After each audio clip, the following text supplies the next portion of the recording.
What's going on, guys? Welcome back to my channel. Video number 2 for today is going to be my Golden Globe nomination predictions. I've been watching award season for an extremely long time, and I am not an expert by any means, and I don't claim to be. I just like to have fun with it.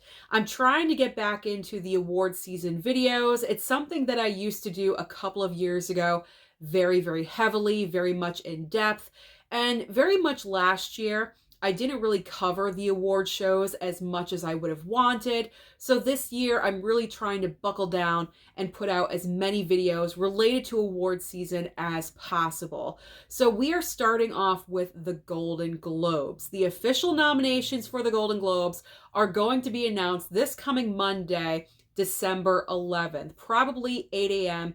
Eastern Standard Time. And I do plan on doing a live reaction to those nominations, so make sure that you are watching Monday morning for that, because you're not going to want to miss the reactions. They're always entertaining.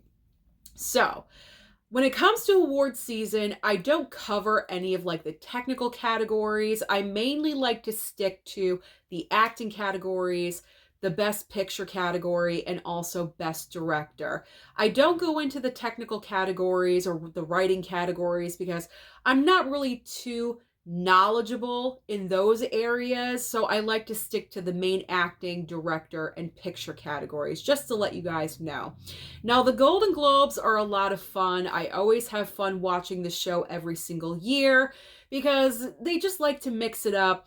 They like to nominate kind of out of the box choices sometimes, and that is shocking. That's also fun. Part of the reason why I like the Golden Globes. So let's just get into this. Who do I think is going to get nominated Monday morning? So I think the first two are the obvious choices. Then we have the middle two because there's 6 nominees in every single category. So the middle two are really good possibilities. And then the final 2 nomination predictions are kind of outside of the box choices. May not necessarily get a nomination, but it could. It could happen. It could be a wild card. So let's start off with Best Drama. Now, just to remind you, the Golden Globes splits up their categories into 2 sides. Drama, and then you have comedy and musical. The acting categories are split both ways, but the supporting actor and actress categories are just one category, if that makes any sense. You'll see. You'll see as we go along. Okay. Best Drama. Who do I think is getting nominated? Obviously, Oppenheimer. Oppenheimer is the number 1 top choice, and then right behind it, Killers of the Flower Moon. These 2 movies, without a doubt in my mind, are going to be nominated. I feel like these 2 films are going to go head to head the entire award season, right up through to the Oscars. So Oppenheimer and Killers of the Flower Moon are definitely going to be nominated for Best Drama. Now, the next 2 movies I'm predicting, Maestro. This is Bradley Cooper's newest film. It is dropping on Netflix December 20th, but it's also going to be in very limited release in theaters, just to let you know that as well. So Maestro, and also Past Lives. Past Lives has a lot of buildup behind it, a lot of talk. I actually watched this movie. I picked it up on physical media. It's deserving. It really is. It's deserving to be recognized for award season, so I can definitely picture this one getting nominated. And the final 2 predictions for Best Drama, I put Saltburn and also Priscilla. Now, Saltburn is because that movie is coming from Emerald Fennell, and she was an Academy Award winner. Was it last year or 2 years ago? She won for writing for Promising Young Woman. So she does have that kind of award background already. And this is her newest film. I've heard it's kind of crazy and a little bit weird, but you know what? The Golden Globes, they kind of eat that stuff up. So I can picture Saltburn getting a Best Drama nomination. Priscilla is very much a wild card. I feel like that one would just come out of nowhere. It is written and directed by Sofia Coppola. I feel like it has a chance. For some reason, I've been hearing a lot of buzz about this movie, so I wouldn't be surprised if it did get recognized. So those are my predictions for Best Drama nominations. Moving on to Best Drama Actor. Again, we have Oppenheimer going up against Killers of the Flower Moon, with Cillian Murphy going up against Leonardo DiCaprio. Again, these two will probably be nominated throughout the entire award season, all the way up to the Oscars. So those are the two obvious choices. Then the two middle choices, I have Bradley Cooper for Maestro and also Barry Keoghan, I think I said it correctly, for Saltburn. Bradley Cooper is an obvious choice. Maestro is getting a lot of buzz behind it. And also Barry Keoghan, his star is really on the rise, especially with last year with Banshees of Inisherin. And he's just getting bigger and bigger. So I feel like he will get recognized, especially if the movie is recognized. I feel like he will be recognized with a nomination as well. And then the final two that are wild cards, I put in Adam Driver for Ferrari and then Joaquin Phoenix for Napoleon. Honestly, I couldn't think of two other actors that could fit in there, if you know what I'm saying. So I just went with Adam Driver because Adam Driver he always delivers. Always delivers a solid performance, and I've heard great things about his performance in Ferrari. So it would not shock me if he got a nomination. And then Joaquin is really just outside the box. He probably won't get the nomination, but I wouldn't be surprised because the Golden Globes, they like the celebrities to be there. They like the celebrity names. You know what I'm saying? Like, they like people that are well known. So I wouldn't be surprised if Joaquin was picked over a complete no name, if you get what I'm saying. So those are my predictions for Best Actor. Comment down below and let me know your thoughts about any of these as I'm going through. All right, let's move to Best Drama Actress. My top two, we have Lily Gladstone for Killers of the Flower Moon, and I'm putting her as the winner. I really think she's going to win in this category, especially because the Golden Globes are split. She doesn't have to compete with Emma Stone or Margot Robbie in this category. So I feel like Lily Gladstone is really going to take it. She will win this category. But another strong contender, I'm putting Carey Mulligan from Maestro because, again, all the buzz surrounding it. I can't wait to watch this movie on Netflix because I've heard so much stuff about this film. So Lily Gladstone and Carey Mulligan are my top two candidates for nominations.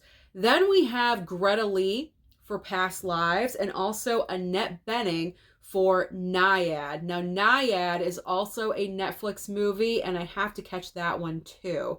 Now, Annette Bening, kind of like an obvious choice, like an easy choice. That's why I put her in there.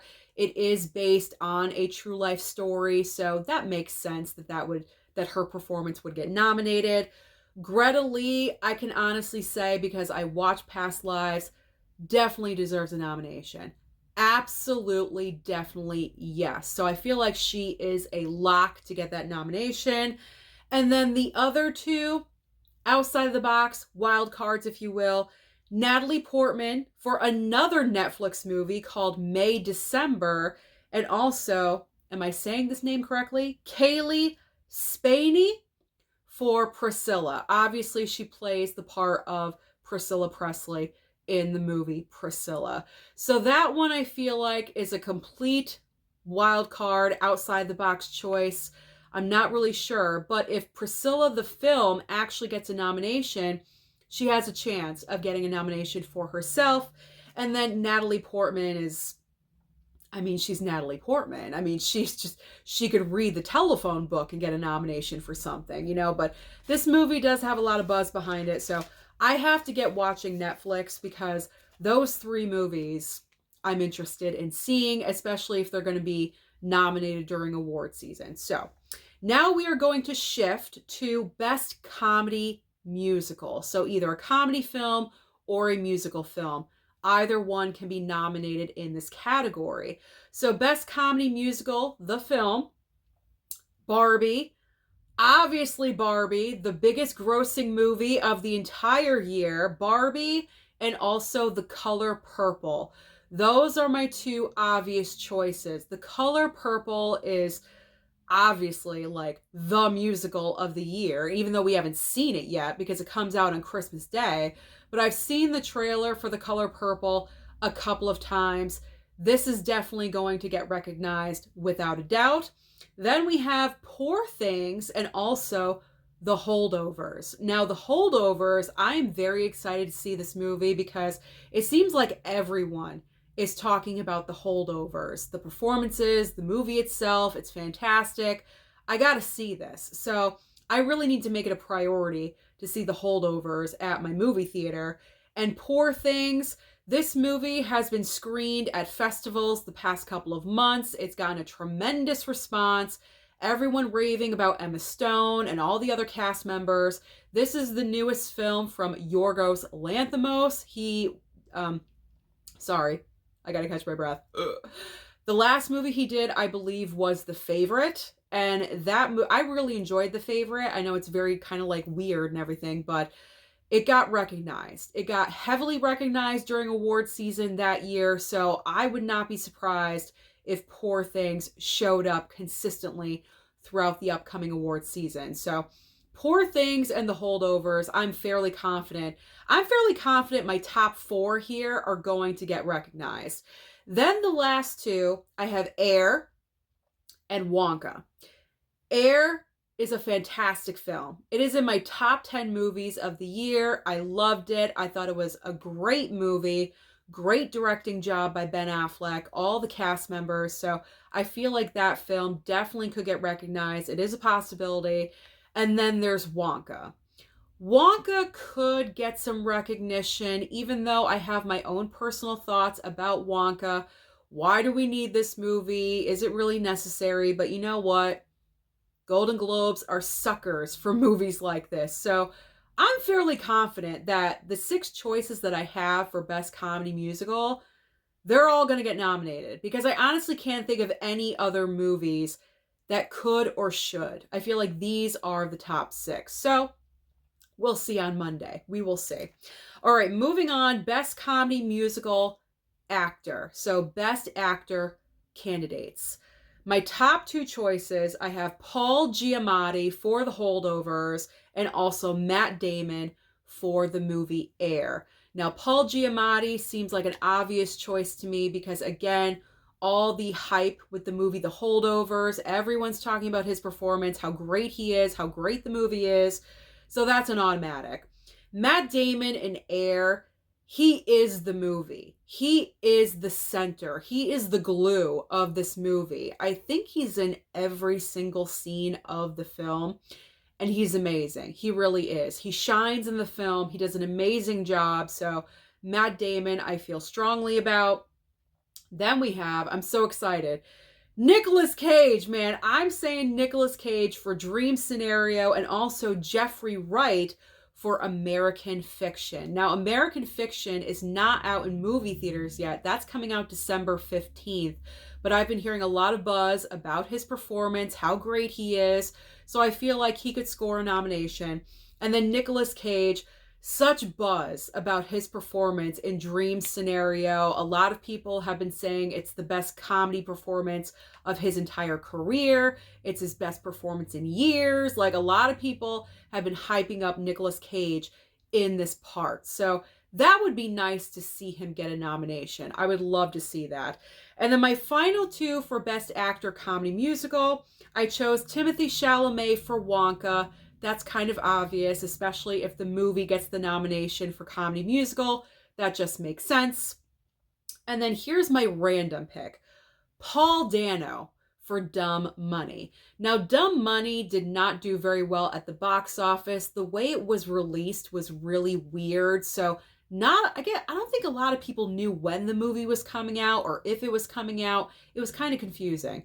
So it didn't really do that well at the box office, but that does not mean anything. Box office performance does not affect who gets a nomination and who doesn't. I mean, sometimes it can, but you never know. Paul Dano is well liked. He's been nominated before, so I would not be surprised. So that was kind of my out of the box choice for that category.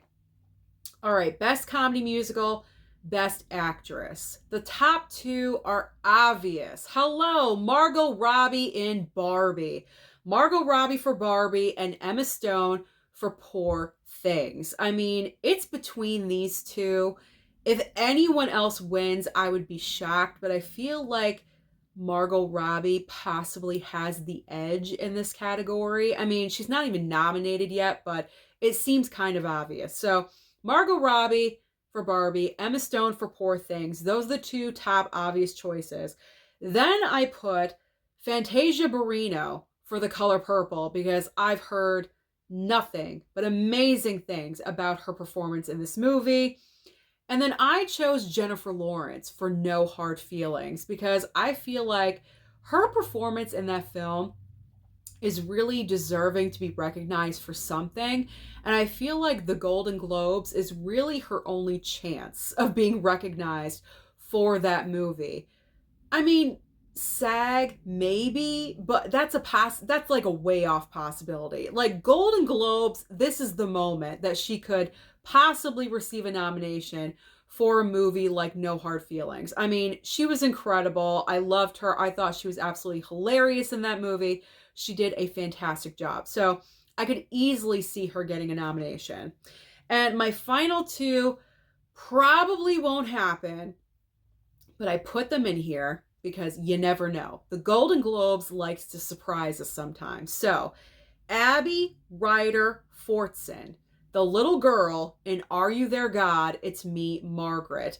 Also, Halle Bailey for The Little Mermaid. I know, I told you outside of the box choices, but let me tell you something. Are You There, God? It's Me, Margaret really surprised me. I did not think that movie was going to be as good as it was, and I feel like the Golden Globes, they're going to do something to shock us. They always do every single year. It's either one or two nominations that come completely out of nowhere that we did not expect. So if anything like that is going to happen, it's going to be for Are You There, God? It's Me, Margaret. It could get in for Best Comedy Musical. Who knows? I mean, that would be really, really shocking. But yeah, who knows? Halle Bailey, I just threw her in there. That is the most random nomination prediction, but you know what? I just went with it. I'm going to stand by it until she's not nominated. I don't know. All right, so now we're getting into the final three categories. Best Supporting Actor, Actress, and also Best Director. So, as I said, the supporting categories only have one category for either side, drama or comedy musical. They're all bunched together. So, Best Supporting Actor, guaranteed nominations. Again, we have Oppenheimer going up against Killers of the Flower Moon. I am saying right now, it's Battle of the Roberts.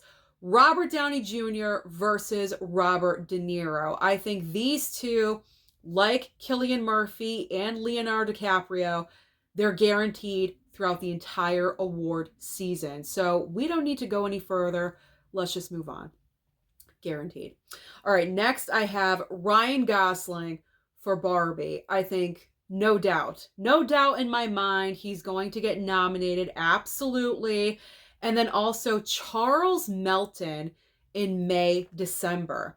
Now, the reason why I chose this actor is because he's been getting a lot of buzz and already some recognition for his role in May, December. So I'm pretty confident in saying that he will get recognized on Monday.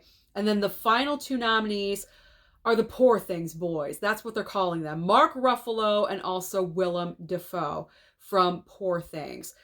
But what's going to happen here, if they're both nominated, usually when two actors are nominated for the same film, they kind of cancel each other out, and then someone else wins because they can't decide, the voting.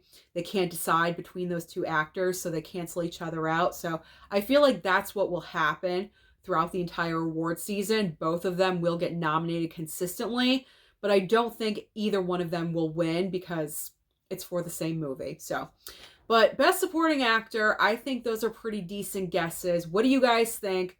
Comment down below and let me know your thoughts. All right, Best Supporting Actress. This one is like all over the map. And I know I'm already kind of regretting not putting in Julianne Moore for May, December. I honestly forgot about her. I haven't seen the movie yet, but I feel like I have strong choices. So we have Emily Blunt for Oppenheimer. I feel like that is the number one guaranteed obvious choice. Then I chose Divine Joy Randolph from The Holdovers. Again, all the hype with the movie, everyone talking about it. I feel like she has a chance. So I feel like those are the top two kind of like guaranteed nominations.